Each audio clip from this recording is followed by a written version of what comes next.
Look at this thing. It tells you collision. So if you're gonna get close to a car,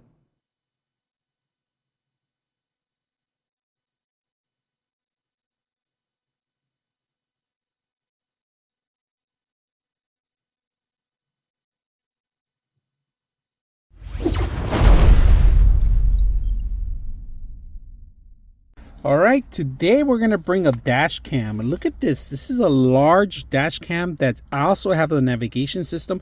So I do own an old car that does not have any of the technology that's useful, especially the GPS guidance. Also, they include the manual. Two types of mounts. They have a actual suction cup mount, and if you don't have anything, they do give you a surface so you can actually paste this on. It does have a adhesive in the back.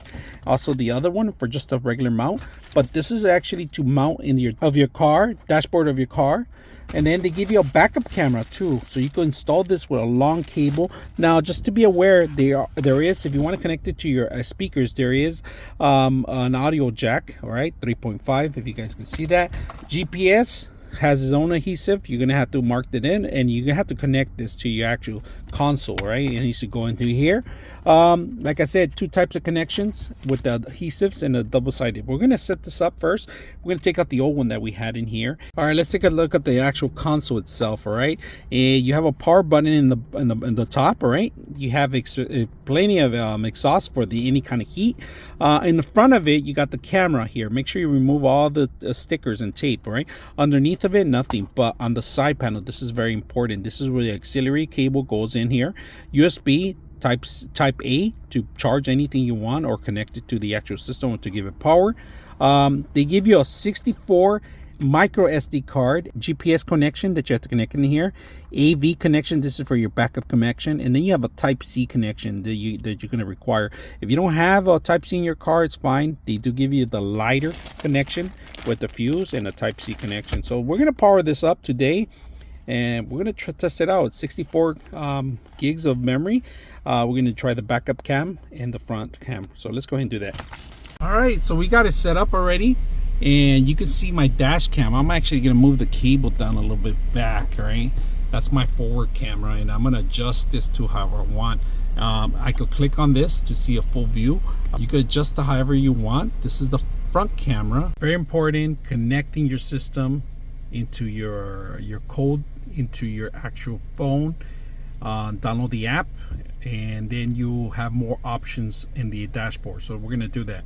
So I activated my phone using my dash cam, and I'm able to get into here and make changes too from here.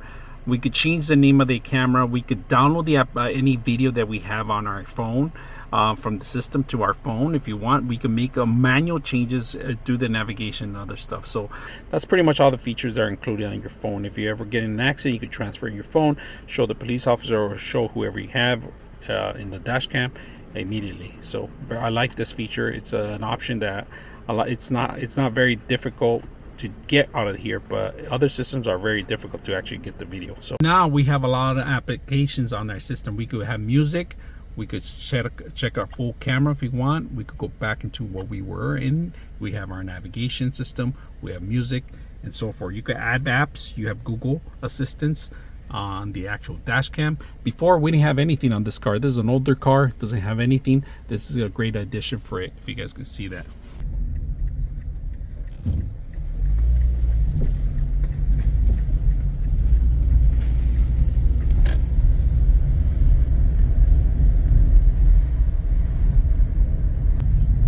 Driving at night is actually really good, easy. In fact, you know, look at all the cars, how they look, very sharp. 99.6 of you are not subscribers in my channel. I hope that the content helps you out and that you find it very useful, and I hope you hit the like and subscribe.